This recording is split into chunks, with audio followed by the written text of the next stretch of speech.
Claire Redfield.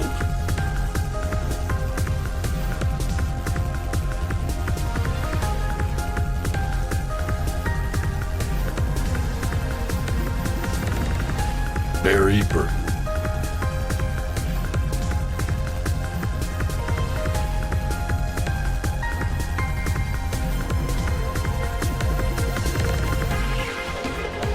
Moira Burton.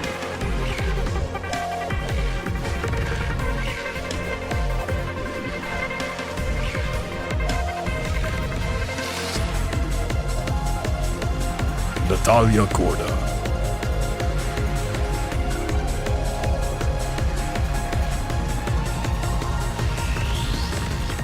Analog Reviews, Resident Evil Revelations 2. Unfortunately, as the Resident Evil series progresses, it strays further and further from its origins of challenging, intelligent gameplay set within a richly atmospheric, interconnected world into what's more akin to a Michael Bay movie. However, Capcom has recognized that there's still a large enough fanbase for something that has a sense of the classics, causing them to create the Revelations spin-off series, which at this point has more to do with the core series than its main numbered entries. After the moderately successful Revelations, it was only natural to continue banking on the brand with Revelations 2. Taking a step away from the confined, elaborate halls of the Queen Zenobia, which successfully emulated the aesthetic of the original mansion, you're taken to a remote island with a balance of ruinous exterior and interior environments that you're moved through at a fairly brisk pace. In many ways, from its main character to the introduction, general location, staggered storyline, and primary antagonists, this is very much the new Code Veronica of this series, and one of its best entries in years.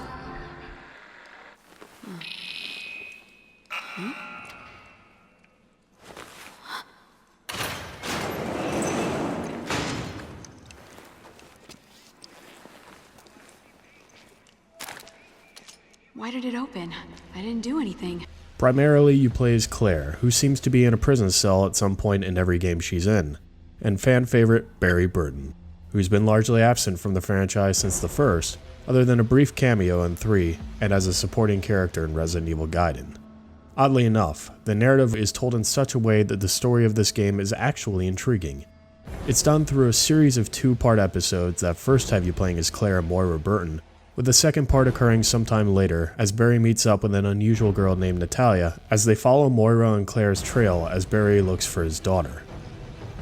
This works out fantastically, as certain things you do while playing as Claire can have an effect on Barry later and really brings back the feeling of Scenario B from Resident Evil 2 or Chris's segment from Code Veronica. Graphically, Revelations 2 is a significant step down from what you'd expect from the series that is usually on the visual cutting edge. The textures are generally at a low resolution, and the derelict structures and muddy colors would be more at home in a Silent Hill game.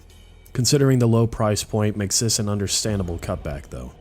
The creatures are well designed and vary significantly over the 2 campaigns, with various strategies required in dispatching each type of enemy, with boss encounters being very well done, creating an effective range from slower, tense exploration to suspenseful, fast-paced combat.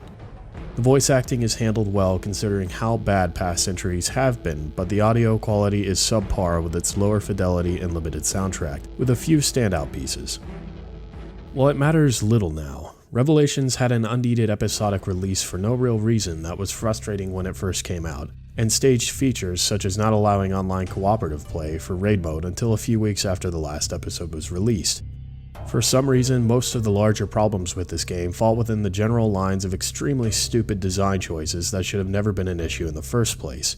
While there's a split-screen co-op mode for the main campaign, at the time of writing this review there is absolutely no online co-op play for the story, giving me little incentive to play its extra difficulties and modes, as most of my deaths while playing on the survival difficulty were from poor AI. We're well past the beginnings of online standard console multiplayer, and it's absurd to release a title that supports only cooperative play at this time, especially for a series that has had it previously. Instead of playing with one of my friends, I'm forced to watch my idiot AI partner run around and get hit by things that should be avoided. Fortunately, they don't consume resources, and Moira and Natalia can self-heal, but it's frustrating having to heal the main characters because you switch to a partner for something they refuse to move out of attacks or do anything at all. The cooperative gameplay is done fairly well too, in that they have asymmetric abilities, with one of the two being focused on combat while the other is used for support. There's tons of replay value, as each chapter has challenge modes that require you to complete the game with invisible enemies, or in a certain amount of time with enemies rewarding additional time, similar to the mercenaries in Resident Evil 3, and an additional difficulty that unlocks upon completing the game. And I would highly recommend initially playing on survival for veterans of the series. But these are yet again undermined unless you have buddies you can play with all the time from your couch. That, and I enjoy seeing the entire screen instead of just a fraction of it, as the tiny split screen mode just kills any immersion. There are tons of unlockables and hidden items to be found throughout the story that can be used to upgrade your characters, unlock game modes, artwork, or additional secret files that fill out the backstory. The locations are fairly linear, but diverse with a few puzzles thrown into the third episode that give it some of that old Resident Evil charm. The Queen Zenobia in the first Revelations was more interesting to explore than most of Revelations 2, but it also took you away from the cruise liner from hell about 30% of the game and put you in throwaway sequences that had you mowing down hunters and dogs with machine guns, breaking the flow of the game every 3 chapters. Revelations 2 keeps the atmosphere and pacing consistently excellent, with Barry's segments being a little more tailored towards horror and stealth than Claire's. Additionally, without going into any detail, it's nice to have an antagonist that has something to do with the overall story arc of the series, rather than the garbage that Resident Evil 6 gave us. Raid mode makes a return, and while it offers a deeper experience than that of the first one, it's far too easy. Even after the difficulty increase, I found getting every medal across the 4 difficulties to be trivial in comparison to the rest of the game or its predecessor. There's a large variety of levels, mixing between areas taken out of Revelations 1 and 2, and mostly those that were found in Resident Evil 6, giving a great variety to the levels, but still missing any areas people would actually care about, such as the precinct or mansion. There are 15 characters, counting 2 paid DLC, with some of them having unique abilities that significantly change the gameplay. It's as fun as usual to kill monsters for loot and experience while running around to electronic dance music, but an additional challenge and initial online co-op would have been greatly welcomed. Despite some of its absolutely idiotic design choices that keep this game from being much better, I still found this to be the best Resident Evil title I've played in years. Its interesting story, slower pace but challenging gameplay, and load of modes and features that add immense amount of replay value make this half-price package a deal. It intelligently kept the game focused around 2 central storylines that interweave with one another, correcting the biggest flaw of its predecessor's goofy every 3rd chapter segments.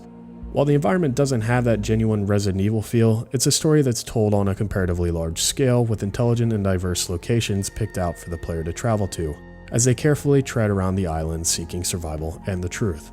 Resident Evil Revelations 2 is a great purchase for any fan of the series, and feels like a true successor to Resident Evil 5 with the spirit of Code Veronica.